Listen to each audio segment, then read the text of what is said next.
So, let's start the stream up, hey? I am going to go back to the start somehow. There you are. Next start, Crazy Rich Asian national bestseller by Kevin Kwan. Crazy Rich Asian. So, just some prologues, contents. These are the family trees. I don't think I really need to read all of this, so let's start from the prologue. The cousins. Nicholas Young slumped into the nearest seat in the hotel lobby. Wow, I really need a warm up, eh? Drained from the 16-hour flight from Singapore, the train ride from Heathrow Airport, and trudging through the rain-soaked streets, his cousin Astrid Leong shivered stoically next to him, all because her mother, Felicity, his Daiguje, or big aunt in Cantonese, said it was a sin to take a taxi 9 blocks and forced everyone to walk all the way from Piccadilly Tube Station. Anyone else happening upon the scene might have noticed an unusually composed 8-year-old boy and an ethereal wisp of a girl sitting quietly in a corner. But all regional Ormsby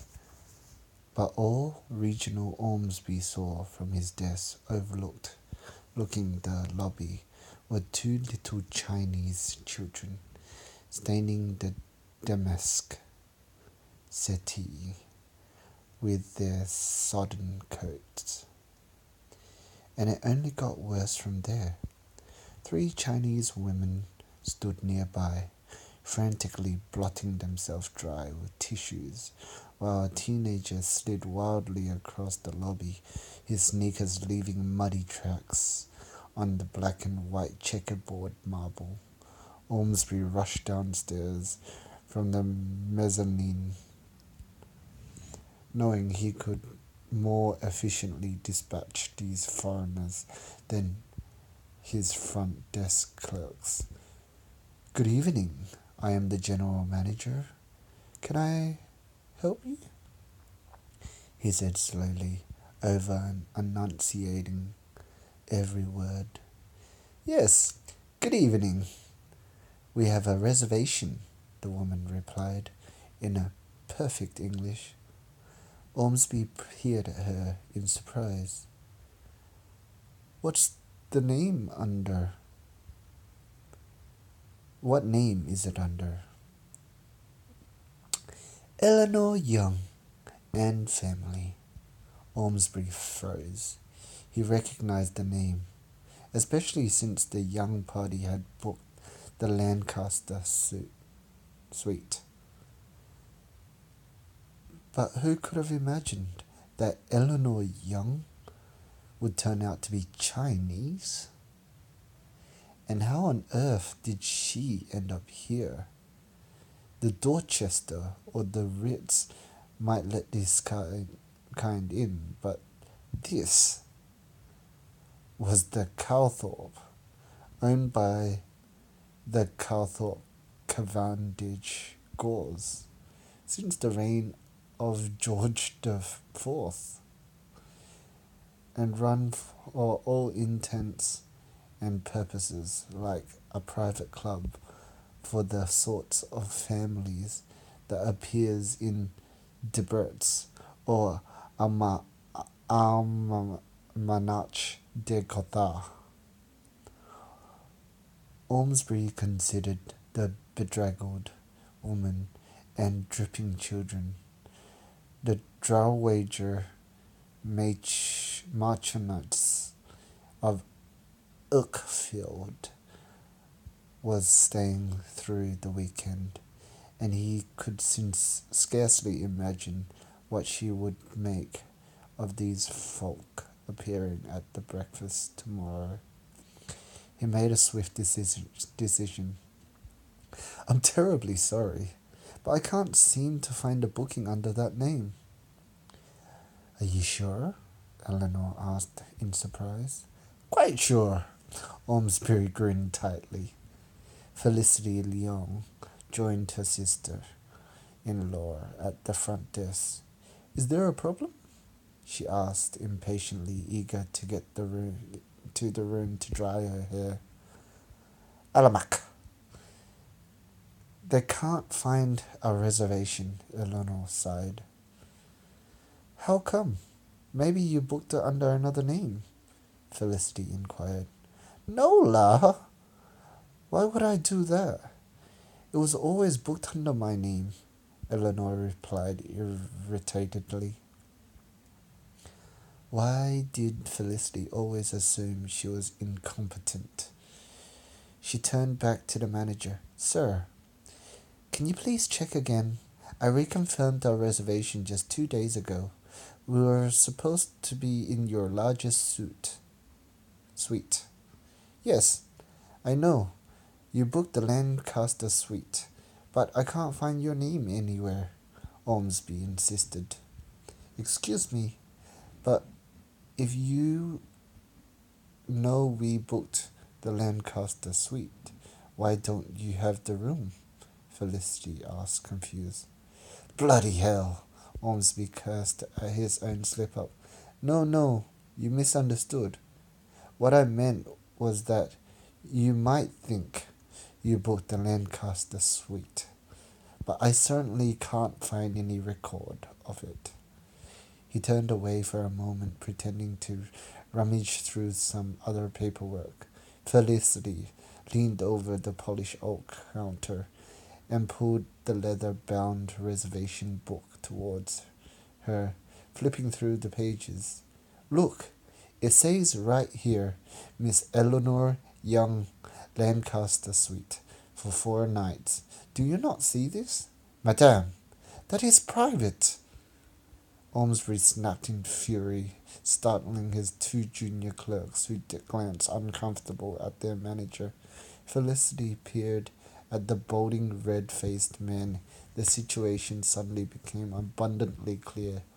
She hadn't seen this particular brand of superior sneer since she was a child growing up in the waning days of colonial Singapore, and she thought this kind of overt racism had ceased to exist.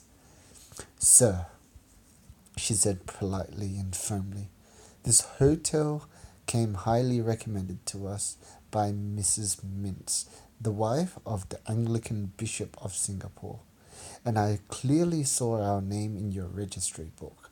I don't know what sort of funny business is going on, but we have travelled a very long way and our children are tired and cold. I insist that you honour our reservation. Ormsby was indignant. How dare this Chinese woman, with the Thatcher-Crest perm and preposterous English accent, speak to him in such a manner. I'm afraid we simply do not have anything available, he declared. Are you telling me that there are no rooms left in this entire hotel? Eleanor said incredulously. Yes, he replied curtly. Where are we supposed to go at this hour? Eleanor asked. Perhaps someplace in Chinatown? Ormsby sniffed. These foreigners had wasted enough of his time. Felicity went back to where her younger sister, Alexandra Cheng, stood guarding the luggage. Finally, I can't wait to take a hot bath, Alexandra said eagerly. Actually, this odious man is refusing to give us our room," Felicity said, making no attempt to hide her fury. "What? Why?" Alexandra asked, completely confused. "I think it has something to do with us being Chinese," Felicity said, as if she didn't quite believe her own words. "Come, Soya!" Alexandra exclaimed. "Let me talk to him. Living in Hong Kong, I have more experience dealing with these types. Alex, don't bother. He's a typical Ang Mo guy, Gu Sai."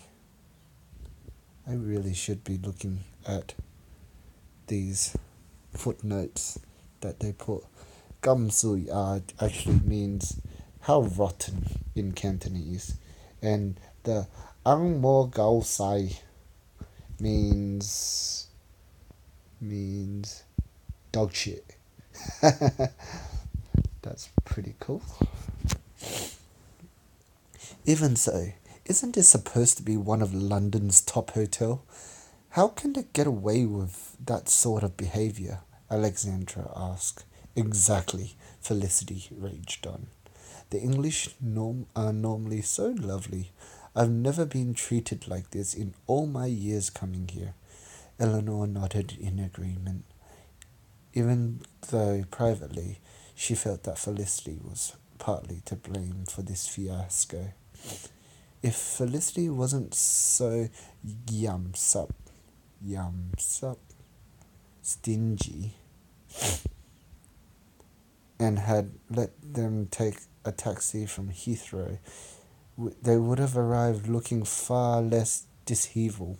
Of course, it didn't help that her sister-in-law always looked so dowdy. She had to dress down whenever she travelled with them. Ever since that trip to Thailand, when everyone mistook them for her maids. Edison Cheng, Alexandra's 12-year-old son, approached the ladies nonchalantly, sipping sodas from a tall glass. "Hey ya, Eddie, where did you get that?" Alexandra exclaimed. "From the bartender, of course."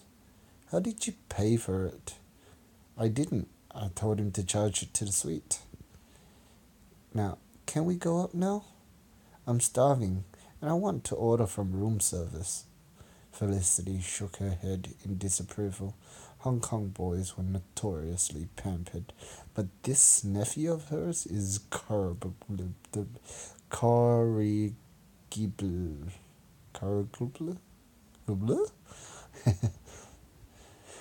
Good thing they were here to put him in boarding school, where he would have some sense knocked into him. Cold morning showers, stale toast with Bovril was what he needed. No, we're not staying here anymore. Go and watch Nikki and Astrid while we decide what to do," Felicity instructed. Eddie walked over to his younger cousin, resuming the game that they had begun on the plane. "Watch the soap. Remember, I'm the chairman, so I'm the one who gets to sit," he commanded. "Here, Nikki, hold my glass while I sip from the straw. Astrid, you're my executive secretary, so you need to massage my shoulders. I don't know why you get to be the chairman, while Nikki is the vice president and I have to be the secretary," Astrid protested. "Didn't I explain this already? I'm the chairman because I'm 4 years older than you both. You're the executive secretary because you're the girl. I need a girl to massage my shoulders and help choose the jewelry for all my mistresses. My best friend, Leo's father, Min Ka Ching, is the third richest man in Hong Kong, and that's what his executive secretary does.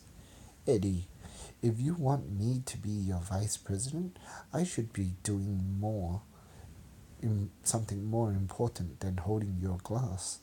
Nick argued. We still haven't decided what our company makes. I've decided we make custom limousines like Rolls Royces and Jags, Eddie declared. Can't we make something cooler, like a time machine? Nick asked.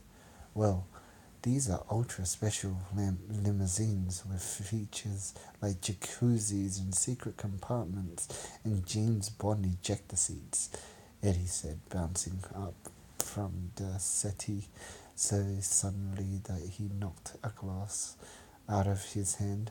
Coca-Cola spilled everywhere, and the sound of smashing glass pierced the lobby.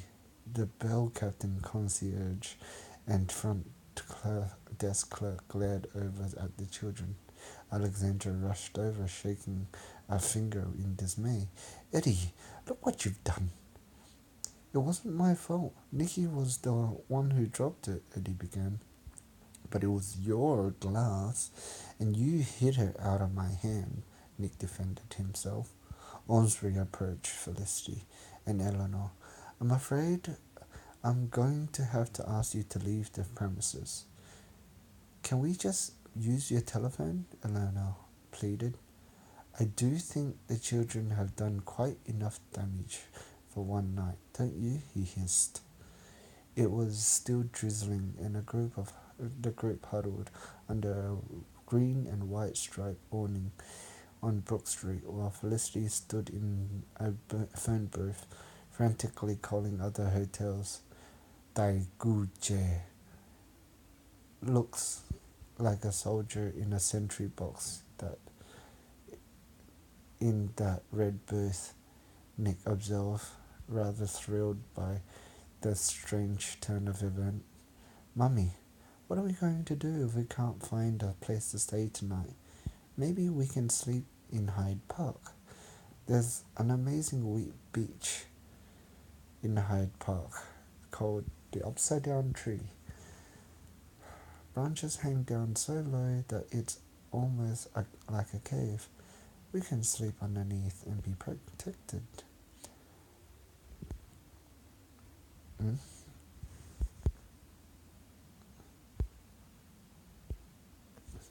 Don't talk nonsense. No one's sleeping in the park. Daguche calling other hotels right now, Eleanor said, thinking that her son was getting far too precocious for his own good. Ooh, I want to sleep in the park, Astrid squealed in delight. Nicky, remember how we moved that big iron bed at Arma's house into the garden and slept under the stile one night? Well, you two can sleep in the long coal, in the gutter, for all I care. But I'll take the big royal suite where I can order club sandwiches with champagne and caviar, Eddie said. Don't be ridiculous. Eddie, when have you ever eaten caviar? His mother asked. At Leo's house, their butlers always serves us caviar with triangles of toasted bread. And it's always Iranian beluga because Leo's mum says Iranian beluga is always the best, Eddie declared. Connie Ming would say something like that, Alexandra muttered under her breath, glad her son was finally away from that family's influence. Inside the telephone booth, Felicity was trying to explain their predicament to her husband over a crackly connection to Singapore. What nonsense, La! You should have demanded the room, Harry Leong fumed. You're always too polite. These service people need to be put in their place. Did you tell them who we are? I'm going to call up the Minister of Trade and Investment now. Come on, Harry. You're not helping. I've called more than 10 hotels already. Who knew today was Commonwealth Day? Every VIP is in town and everyone is booked solid. Poor Astrid is soaked through. We need to find some place for tonight before your daughter catches her death of cold.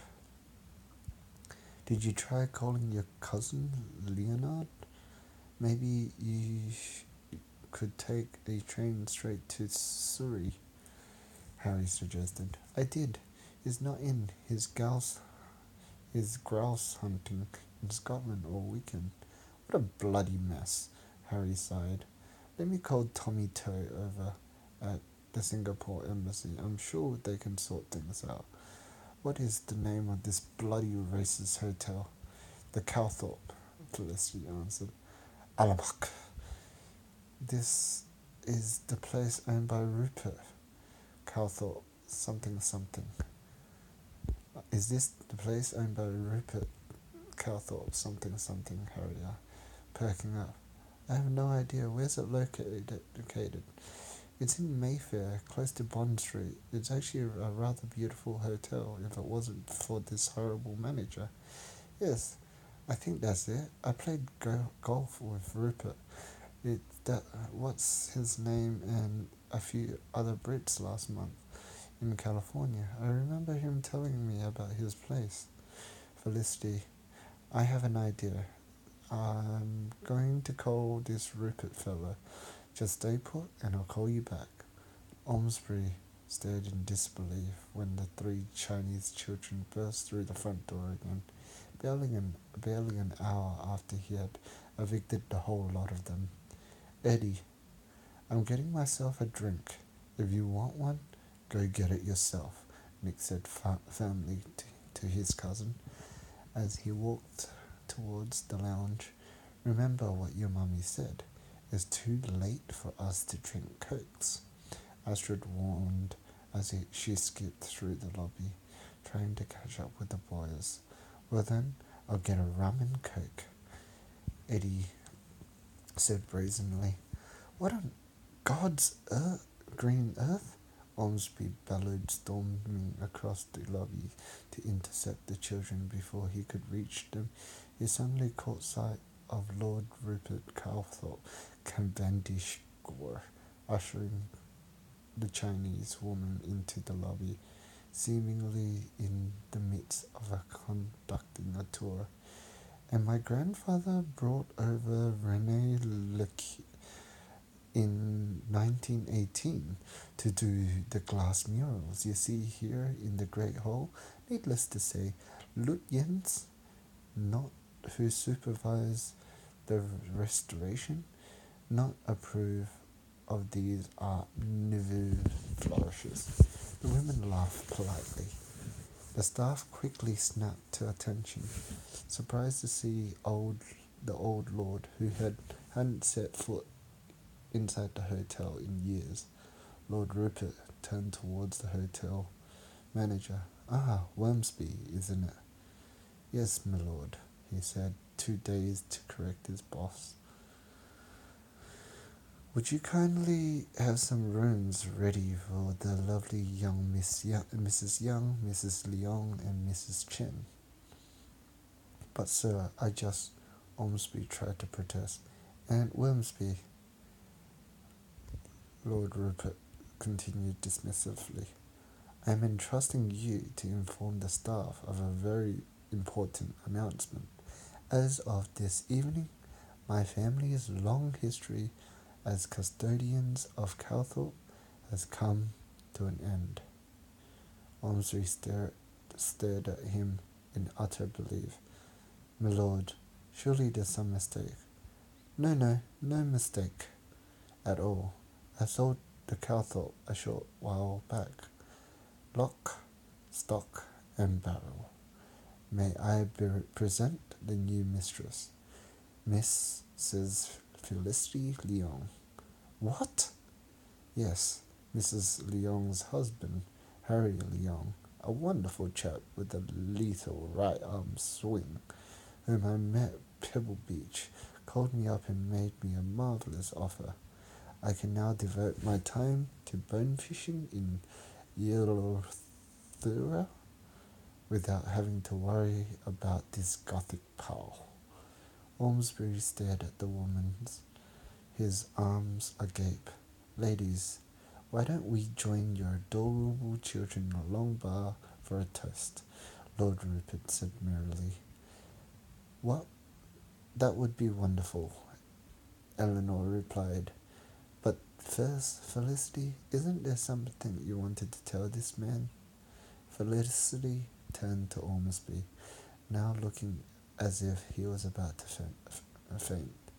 Oh yes, I almost forgot, she began with a smile. I'm afraid I'm going to have to ask you to leave the premises.